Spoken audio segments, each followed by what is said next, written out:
Sejarah Kerajaan Majapahit yang terkubur dan terlupakan. Majapahit adalah sebuah kerajaan besar, sebuah emperor dunia yang ditakuti dan disegani lawan. Wilayahnya membentang dari ujung utara Pulau Sumatera sampai Papua. Bahkan Kerajaan Malaka yang sekarang dikenal dengan nama Malaysia termasuk wilayah Kerajaan Majapahit. Juga Kerajaan Champa yang sekarang dikenal sebagai wilayah pesisir di Vietnam, takluk dan termasuk wilayah Kerajaan Majapahit. Jadi bisa sedikit dibayangkan wilayah Kerajaan Majapahit sebesar wilayah negara-negara ASEAN pada masa sekarang. Pada masa lalu, kerajaan besar adalah sebuah kerajaan yang ada di atas kerajaan lain.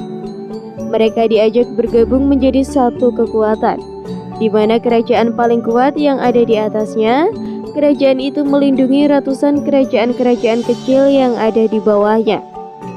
Pada masa kini mungkin mirip Amerika Serikat, yang terdiri dari beberapa negara bagian, juga Uni Soviet, yang pada pasca Perang Dunia juga terdiri dari banyak negara yang bergabung di bawahnya. Dan terakhir adalah ASEAN, yang terdiri dari bangsa serumpun. Juga dibentuknya Uni Eropa yang bersatu yang di bawahnya terdiri dari beberapa negara monarkik di Eropa, atau juga Uni Emirat Arab yang dulunya terdiri dari beberapa raja-raja Arab. Namun setelah masuknya bangsa Eropa dan diadu domba, kini akhirnya mereka terpecah-pecah kembali. Dibuatlah Liga Arab. Penggabungan adalah kekuatan, mirip pepatah jadilah seperti sapu lidi yang jika digabungkan akan kuat dan bisa menyapu segalanya. Namun jika terpisah maka akan ringkih, tak dapat berbuat apa-apa dan mudah dipatahkan. Pada era Kerajaan Majapahit mereka saling berdagang dan saling berbagi segala hal. Majikannya perekonomian wilayah itu makmur karena hasil alam yang berlimpah dan perekonomian yang maju, menjadikan banyak iri hati kepada kerajaan di luar wilayah mereka. Dalam hal ini salah satu kerajaan yang terbesar di Asia Tenggara pada masa lalu adalah Kerajaan Majapahit. Yang ada di wilayah pada masa lalu itu disebut sebagai Nusantara. Berdirinya Majapahit. Majapahit berdiri pada tahun 1293 Masehi, didirikan oleh Raden Wijaya, yang lantas setelah dikukuhkan sebagai raja beliau bergelar Sri Kerta Jasa Jawa Waradana. Eksistensi Majapahit sangat disegani di seluruh dunia. Di wilayah Asia hanya Majapahit yang ditakuti oleh Kekaisaran Tiongkok China. Di Asia ini pada abad ke-13 hanya ada dua kerajaan besar, yaitu Tiongkok dan Majapahit. Lambang negara Majapahit adalah Surya. Benderanya berwarna merah dan putih, melambangkan darah putih dari ayah dan darah merah dari ibu. Lambang nasionalisme sejati, lambang kecintaan pada bumi pertiwi, karma bumi. Dan pada zamannya bangsa kita pernah menjadi negara adikuasa, superpower layaknya Amerika dan Inggris sekarang. Pusat pemerintahan ada di Trowulan, sekarang di daerah Mojokerto, Jawa Timur. Pelabuhan internasionalnya waktu itu adalah Gresik. Agama resmi negara adalah Hindu aliran Siwa dan Buddha. Dua agama besar ini dikukuhkan sebagai agama resmi negara, sehingga kemudian muncul istilah agama Siwa Buddha. Nama Majapahit sendiri diambil dari nama pohon kesayangan Dewa Siwa, avatar Brahma, yaitu pohon Bilva atau Vilva. Di Jawa pohon ini terkenal dengan nama pohon maja, dan rasanya memang pahit. Maja yang pahit ini adalah pohon suci bagi penganut agama Siwa. Dan nama dari pohon suci ini dijadikan nama kebesaran dari sebuah emperor di Jawa. Dalam bahasa Sanskerta, Majapahit juga dikenal dengan nama Vilvatika. Sehingga selain Majapahit, orang Jawa juga mengenal kerajaan besar ini dengan nama Vilwatika. Kebesaran Majapahit mencapai puncaknya pada zaman pemerintahan ketiga oleh Tribhuwana Wijaya Tunggadewi, atau disingkat Tribhuwana, atau Sri Gita Raja atau Dia Gita Raja. atau Ratu Tribuana Tunggadewi Jawa Wisnuwardhani, penguasa ketiga Kerajaan Majapahit. Sri Ratu Tribuana Wijaya Tunggadewi adalah penguasa ketiga Majapahit yang memerintah pada tahun 1328 hingga tahun 1351.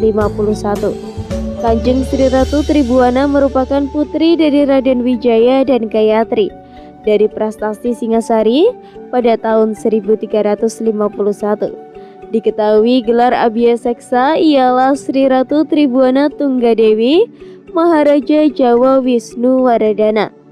Diakhiri pemerintahannya, Sri Ratu mangkat dan melantik seorang Mahapati bernama Gajah Mada hingga berganti tongkat Kerajaan Majapahit ke pemerintahan Hayam Wuruk.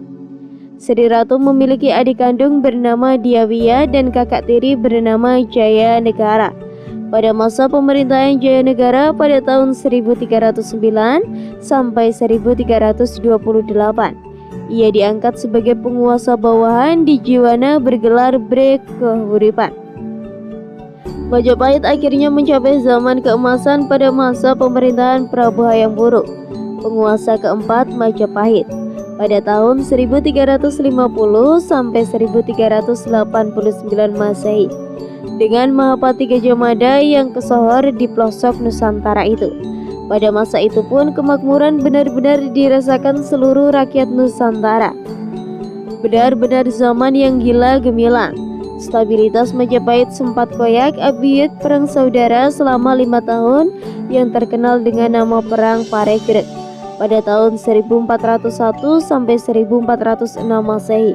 Peperangan ini terjadi karena Kadipaten Blambangan Majapahit Istana Timur yang dipimpin Bre Wirabumi hendak melepaskan diri dari pusat pemerintahan Majapahit Istana Barat yang dipimpin Wikramawardhana, penguasa kelima Majapahit. Blambangan yang diperintah oleh Bre Wirabumi berhasil ditaklukkan oleh seorang kesatria berdarah Blambangan sendiri yang membelot ke Majapahit, yaitu Raden Gajah.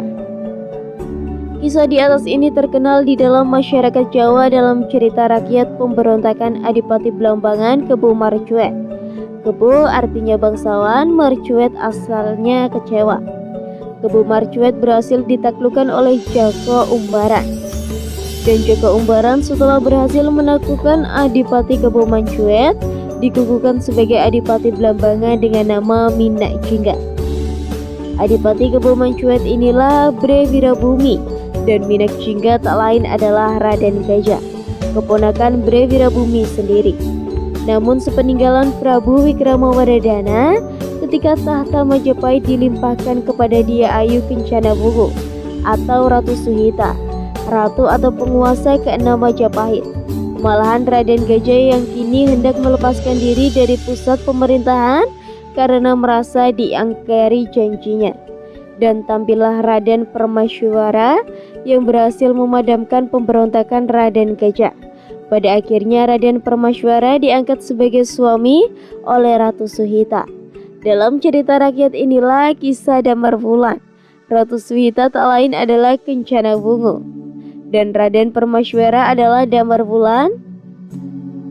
Damar artinya pelita dan Wulan artinya sang rembulan.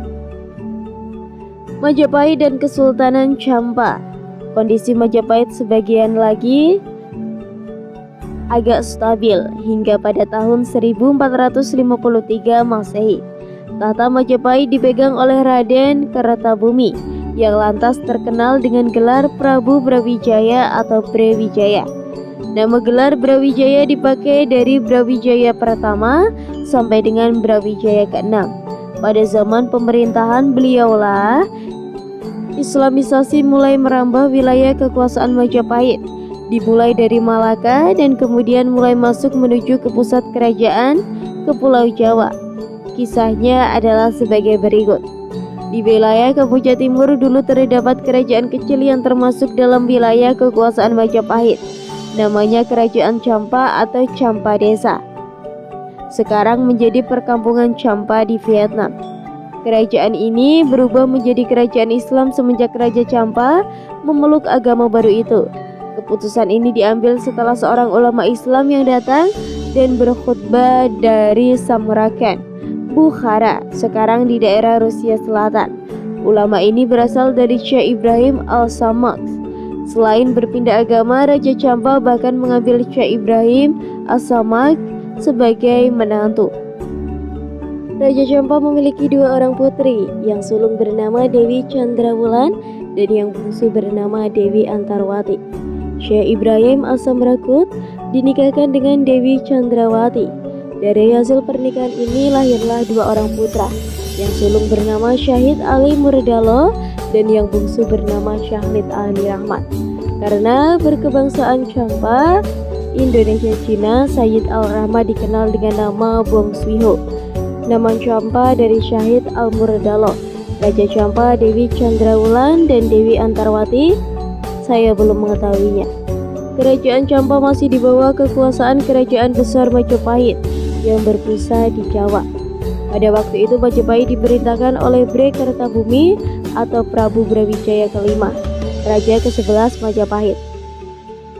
Semakin tahun 1453 Masehi, beliau didampingi oleh adiknya Raden Purwawisesa atau Grisa Wardana atau Brawijaya ketiga, Raja ke-9 Majapahit. Sebagai Mahapati, pada tahun 1466 Raden Purwawisesa mengundurkan diri dari jabatannya dan sebagai penggantinya digantilah Bre Pandasalan atau Suraprabawa atau Brawijaya keempat, Raja ke-10 Majapahit. Namun 2 tahun kemudian, yang pada tahun 1468 Masehi, Bre Pandasalsas juga mengundurkan diri. Berkiki semenjak tahun 1468 Masehi, pada saat Brawijaya kelima atau Bre Kertabumi, maka gelar Prabu Brawijaya kelima memerintahkan Majapahit tanpa didampingi oleh seorang Mahapati. Apakah gerangan dalam masa pemerintahan Prabu Brawijaya kelima terjadi 2 kali pengunduran diri dari seorang Mahapati? Sebabnya tak lain dan tak bukan karena Prabu Brawijaya kelima terlalu lunak dengan etnis Champa dan orang-orang Muslim. Diceritakan begitu Prabu Brawijaya kelima naik tahta, Kekaisaran Tiongkok mengirimi seorang putri Cina yang sangat cantik sebagai persembahan kepada Prabu Brawijaya kelima untuk dinikahkan. Hal ini dimaksudkan sebagai tali penyambung kekerabatan antara Kerajaan Majapahit dengan Kekaisaran Tiongkok. Putri dari Kekaisaran Tiongkok ini bernama Tan Engkian, sangat cantik, tiada bercacat. Karena kecantikannya, setelah Prabu Brawijaya kelima menikah, putri dari Tiongkok ini praktis beliau hampir-hampir melupakan istri-istrinya yang lain. Prabu Brawijaya kelima banyak memiliki istri. Dari berbagai istri beliau lahirlah tokoh-tokoh besar pada kesempatan lain yang akan menceritakannya. Ketika putri Tan Engkian tengah hamil tua, rombongan dari Kerajaan Champa datang menghadap. Raja Champa sendiri yang datang diiringi oleh para pembesar kerajaan dan ikut juga dalam rombongan Dewi Anarwati atau nama lainnya adalah Dwarwati. Raja Champa banyak membawa upeti sebagai tanda takluk, dan salah satunya upeti yang sangat berharga adalah Dewi Anarwati sendiri. Melihat kecantikannya, putri bernama Indonesia Cina ini, Prabu Brawijaya terpikat. Dan begitu Dewi Anarwati telah beliau beristri, Tan Engkian, putri Champa yang tengah hamil tua itu seakan-akan sudah tidak ada lagi di istana. Perhatian Prabu Brawijaya kini beralih kepada Dewi Anarwati. Saking tergila-gilanya, manakala Dewi Anarwati meminta agar Tan Engkian disingkirkan dari istana, Prabu Brawijaya menurutinya. Kemudian Tan Engking diceraikan, lantas putri Champa yang malang ini diserahkan kepada Adipati Palembang, Arya Damar untuk diperistri. Adipati Arya Damar sesungguhnya juga pernah peranakan Cina. Dia adalah putra selir Prabu Wikramawardhana, Raja Majapahit yang sudah wafat, yang memerintah pada tahun 1389 sampai 1429. Raja Majapahit yang sudah wafat yang memerintah pada tahun 1389 sampai 1429 Masehi, dengan seorang putri Champa pula. Nama Cina Adipati Arya Damar adalah Swan Leong. Menerima pemberian seorang janda dari raja adalah suatu kehormatan besar. Perlu dicatat, Swan Leong adalah Cina Muslim. Dia masuk Islam setelah berinteraksi dengan etnis Cina di Palembang. Dari keturunan pengikut laksana Muslim asal Tiongkok yang sudah tinggal dahulu di Palembang. Oleh karena itulah, Palembang waktu itu adalah sebuah kadipaten di bawah kekuasaan Majapahit yang bercorak Islam. Artinya, pada era kekuatan Majapahit sudah ada kerajaan-kerajaan Islam di Nusantara. Adipati Arya Damar menunggu kelahiran putra Campa di kandung Tang Engking sebelum ia menikahinya. Begitu putri Campa ini selesai melahirkan, dinikahilah dia oleh Arya Damar. Anak yang lahir dari rahim Tan Engkian hasil dari pernikahannya dengan Prabu Brawijaya kelima adalah seorang anak lelaki diberi nama Tang Engwa. Karena ayah tirinya Muslim, dia juga diberi nama Muslim Hasan. Kelak di Jawa, dia terkenal dengan nama Raden Pata atau Jinbun bergelar Senopati Jimbung atau Panembahan Jimbun. Lahir Palembang 1455, wafat di Demak pada tahun 1518. Adalah pendiri dari Raja Demak pertama dan pemerintahan tahun 1500 sampai 1518. Dari hasil perkawinan Arya Damar dengan Tan Engkian, lahirlah juga seorang putra diberi nama Kinsat. Sebagai adik tiri Raden Pata, nama muslimnya adalah Husein.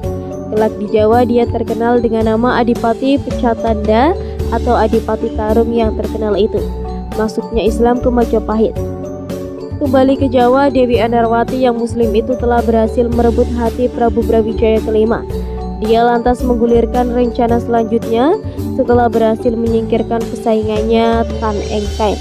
Dewi Andarwati meminta kepada Prabu Brawijaya kelima agar saudara-saudaranya yang muslim yang banyak ditinggal di pesisir utara Jawa dibangunkan sebuah asrama, sebuah pesan hati, sebuah padepokan, seperti halnya padepokan para pendeta Siwa dan para Wiku Buddha.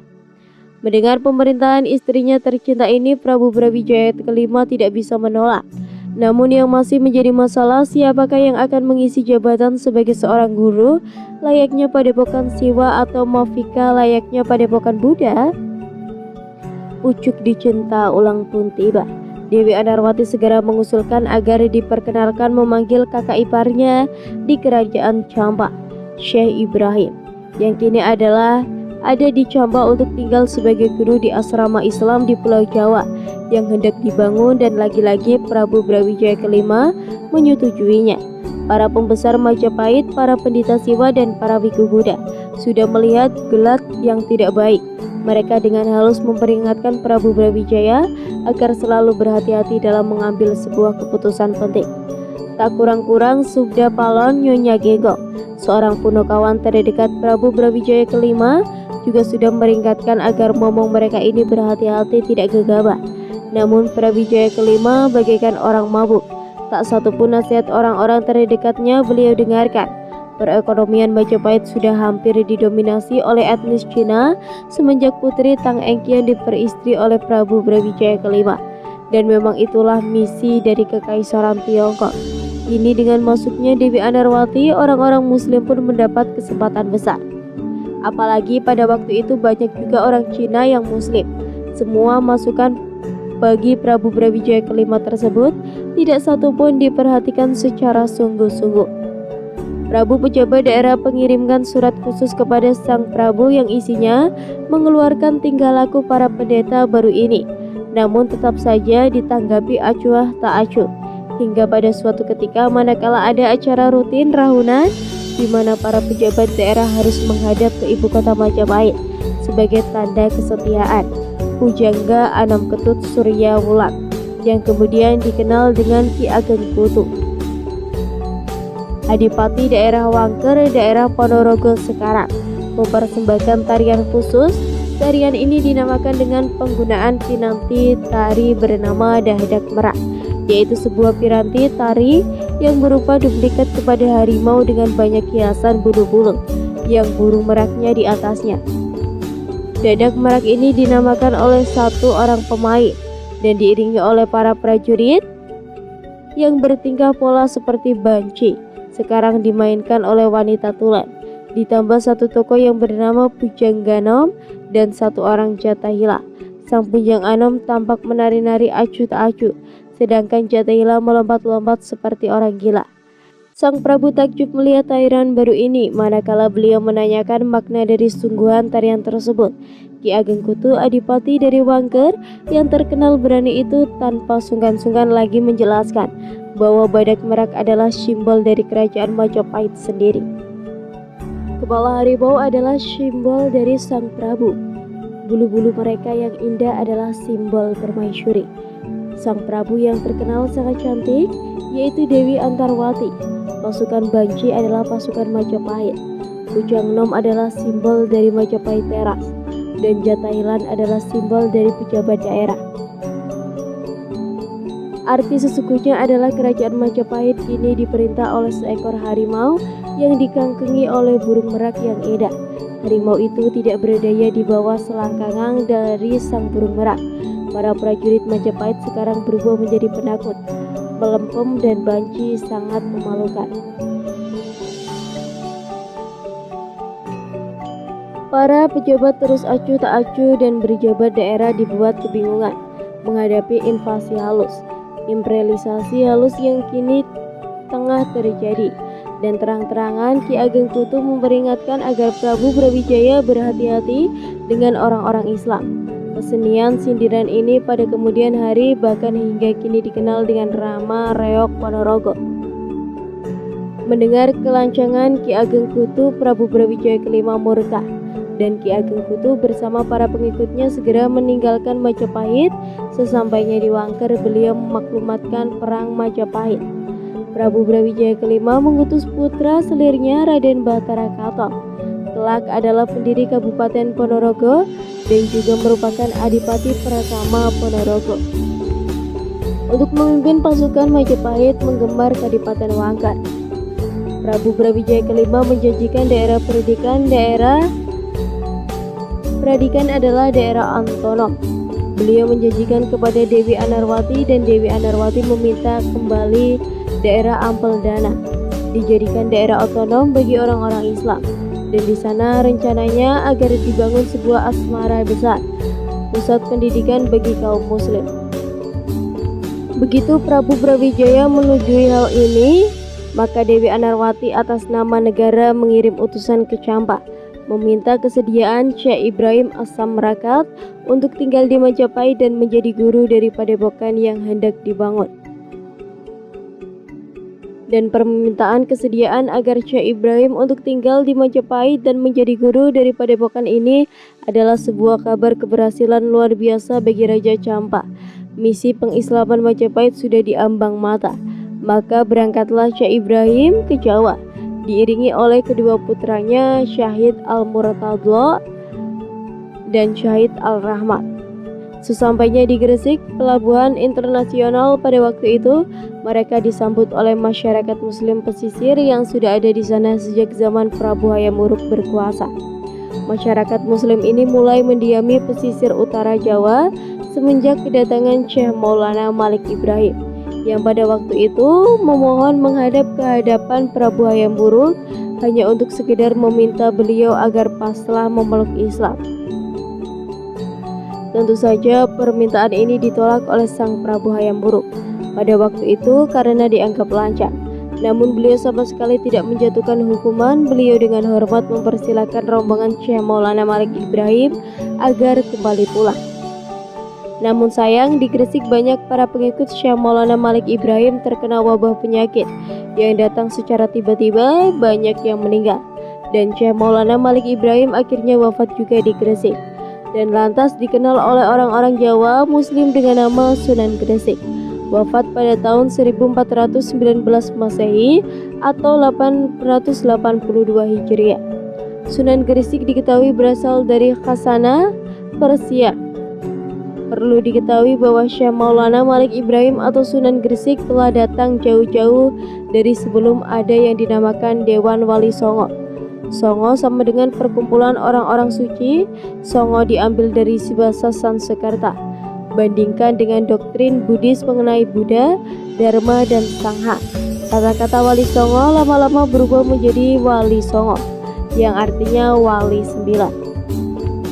Rombongan dari Campak ini sementara waktu beristirahat di Gresik belum meneruskan perjalanan menuju ibu kota negara Majapahit. Sayangnya setibanya di Gresik, Syekh Ibrahim As-Samhud jatuh sakit dan meninggal dunia. Orang Jawa Muslim mengenalnya dengan nama Syekh Ibrahim.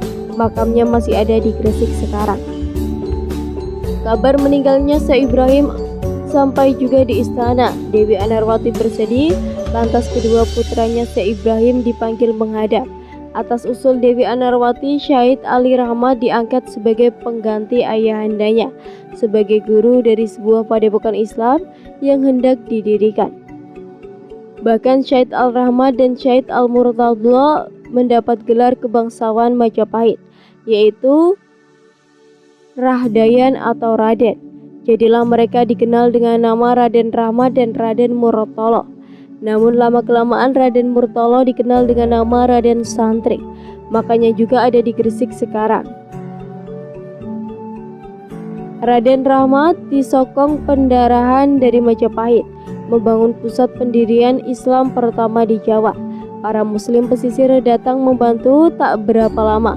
Berdirilah padepokan Ampel Denti. Istilah padepokan lama-lama berubah menjadi pesantren untuk membedakan dengan asrama pendidikan agama Siwa dan agama Buddha. Lantas di kemudian hari Raden Rahmat Bongswiho dikenal dengan nama Sunan Ampel. Raden Santri mengembara ke Bima, menyebarkan Islam di sana. Hingga ketika sudah tua ia kembali ke Jawa dan meninggal di Gresik. Para pembesar Majapahit, para pendeta Siwa dan para biku Buddha sudah memperingatkan Prabu Brawijaya, sebab sudah terdengar kabar di mana kaum baru ini adalah kaum misioner, kaum yang punya misi tertentu. Kerajaan Malaka pada tahun 1405 sampai 1511 sudah berubah menjadi kesultanan atau kadipaten Islam. Kerajaan Pasai juga menjadi Kesultanan Pasai atau juga dikenal dengan Samudra Darussalam. Kerajaan Palembang juga menjadi Kesultanan Palembang Darussalam. Dan kini gerakan itu sudah semakin dekat dengan pusat kerajaan Majapahit. Semua telah memperingatkan Sang Prabu. Tak ketinggalan pula Sabdo Palo Nyonyo Genggo. Namun bagaikan berlalunya angin, Prabu Brawijaya V tetap tidak mendengarkannya. Raja Majapahit yang bernama asli Bre Kertabumi yang diikuti ini bagaikan harimau yang takut di bawah kengkangan burung merak, Dewi Anarwati. Benarlah apa yang dikatakan oleh Ki Ageng Kutu dari Wangker dulu. Runtuhnya kerajaan Majapahit dan berdirinya Giri Kedaton.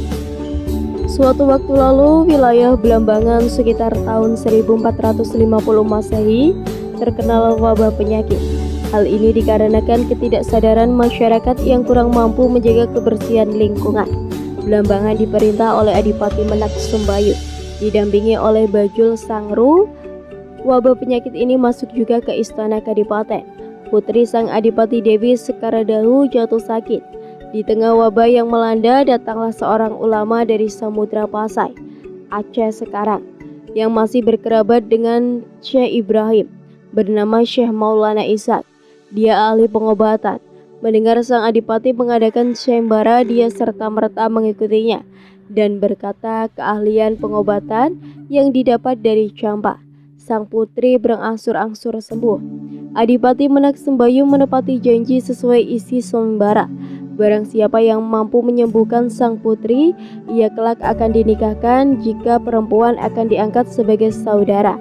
Maka Syekh Maulana Ishaq dinikahkan dengan Dewi Sekaradahu. Namun ada perjalanan waktu selanjutnya. Ketegangan mulai timbul ini disebabkan Syekh Maulana Ishaq mengajak Adipati beserta seluruh keluarganya untuk memeluk agama Islam. Ketegangan ini lama-lama berbuntut pengusiran Syekh Maulana Ishaq dari Blambangan. Pencarian terjadi, dan waktu itu Dewi Sekaradahu tengah hamil tua. Keputusan untuk menceraikan Dewi Sekaradahu dengan Syekh Maulana Ishaq ini diambil oleh sang adipati karena melihat stabilitas Kadipaten Blambangan yang semula tenang, lama-lama terpecah menjadi dua kubu. Kubu yang mengidolakan Syekh Maulana Ishaq dan kubu yang tetap menolak infiltris asing ke wilayah mereka. Kubu pertama tertarik pada ajaran Islam, sedangkan kubu kedua tetap tidak menyetujui pasukannya Islam karena terlalu diskriminatif menurut mereka.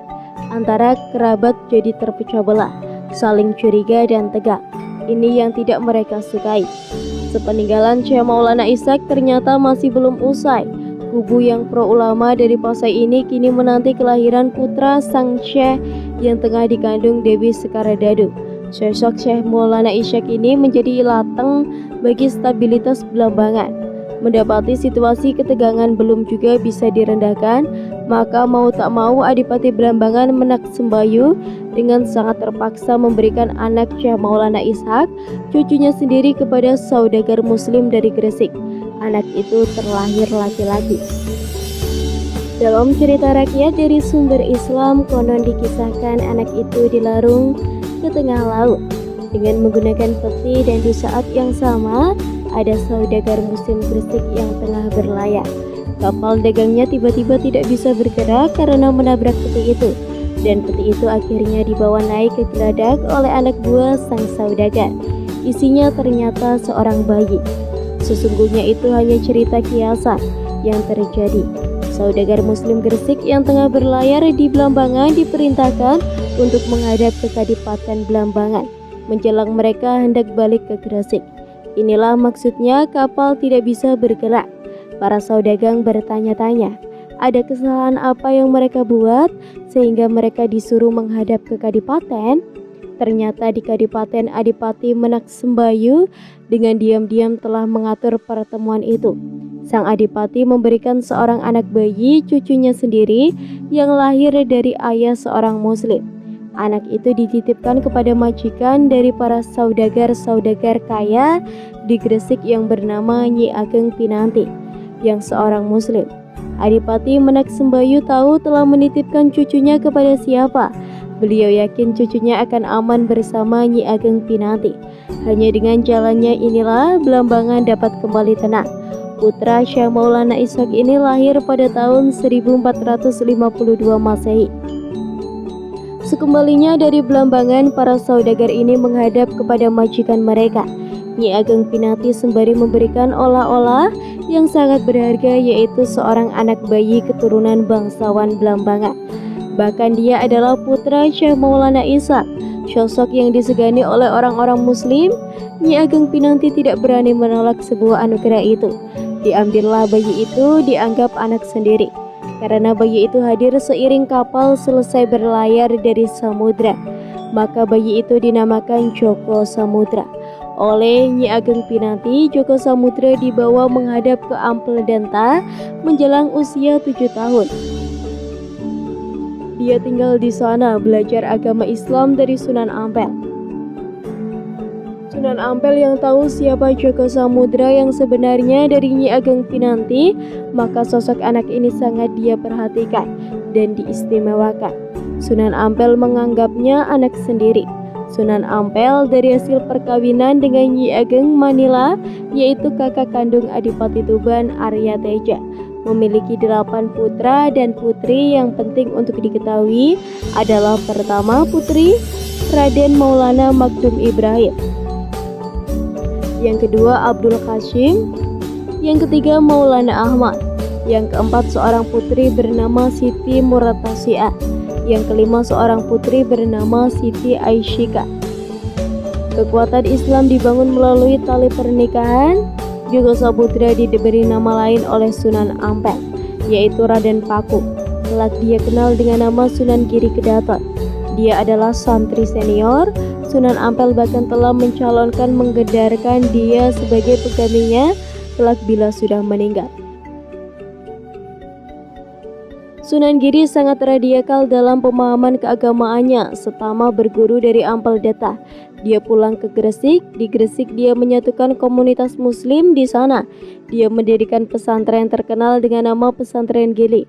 Namun dalam perkembangannya, Pesantren Giri memaklumatkan lepas dari kekuasaan Majapahit yang ia pandang negara kafir.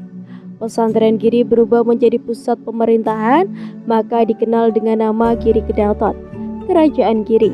Sunan Giri mengangkat dirinya sebagai Khalifah Islam dengan gelar Prabu Satmata. Mendengar Gresik melepaskan diri dari pusat kekuasaan, Prabu Brawijaya kelima sebagai raja di Raja Nusantara yang sah segera mengirimkan pasukan tempur untuk menjebol Giri Kedaton. Darah bertumpah, darah mengalir, dan akhirnya Giri Kedaton bisa ditaklukkan. Kekhalifahan Islam pertama ia tidak berumur lama, namun kelak setelah Majapahit hancur oleh serangan Demak Bintoro, Giri Kedaton eksis lagi mulai tahun 1487 Masehi. Dari sumber Islam banyak cerita yang memojokkan pasukan Majapahit. Konon Sunan Giri berhasil mengusir pasukan Majapahit hanya dengan melemparkan sebuah kalam atau panahnya. Kalam miliknya ini katakan berubah menjadi lebah-lebah yang menyengat sehingga membuat puyeng atau munyeng para prajurit Majapahit. Maka dikatakan kalam yang bisa membuat muyeng inilah senjata andalan Sunan Giri, dikenal dengan nama Kalimunyeng. Sesungguhnya ini hanya kisah belaka. Sunan Giri melalui tulisan-tulisannya yang mengobarkan semangat keislaman mampu mengadakan pemberontakan yang sempat memusingkan masyarakat Majapahit.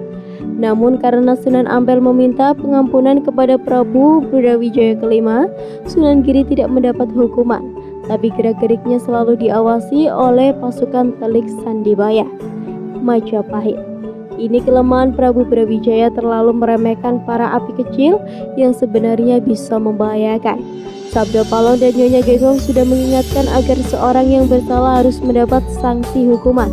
Karena itulah kewajiban yang merupakan sebuah janji seorang raja. Salah satu kewajiban menjalankan janji suci sebagai agni atau api yang harus mengadili siapa yang bersalah. Janji ini adalah satu bagian integral dari 7 janji yang lain, yaitu angkasa, ruang. Raja harus memberikan ruang untuk mendengarkan suara rakyatnya. Payu, angin, raja harus mampu mewujudkan perantara kesejahteraan kepada rakyatnya sebagai angin. Agni, api.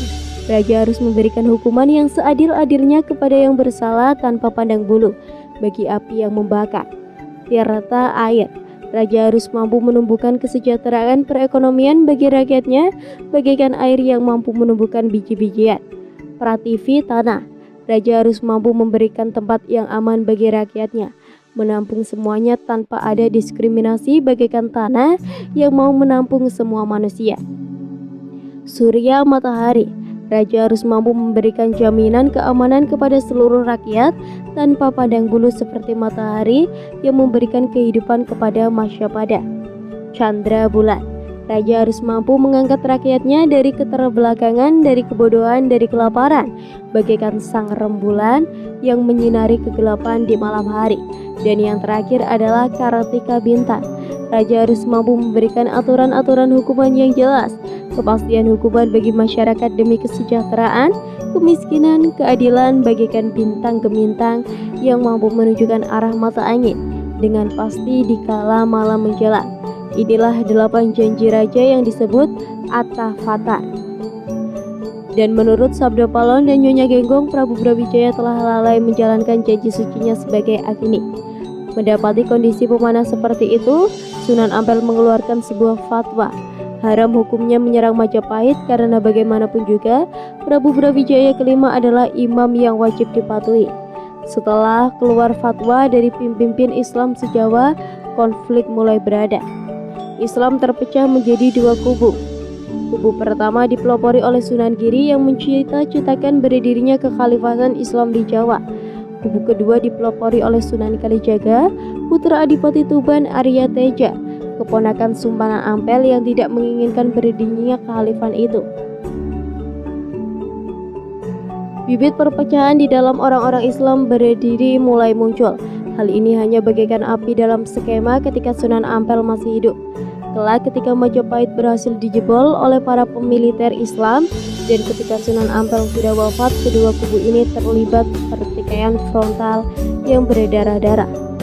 Yang paling parah dan memakan banyak korban sampai-sampai para investor dari Portugis melarikan diri ke Malaka. Dari menceritakan di Jawa Tengah terjadi situasi chaos dan anarkis yang mengerikan adalah pertikaian antara Arya Penangasan santri Sunan Kudus, penguasa Jipang Panolan dari kubu Putihan dengan Joko Tingkir atau Mas Karebet santri dari Sunan Kalijaga, penguasa Panjang dari kubu Abangun.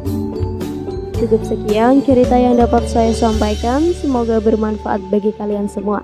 Mohon maaf apabila ada kesalahan kata atau ada kata-kata yang kurang tepat. Saya pamit. Rahayu, rahayu, rahayu.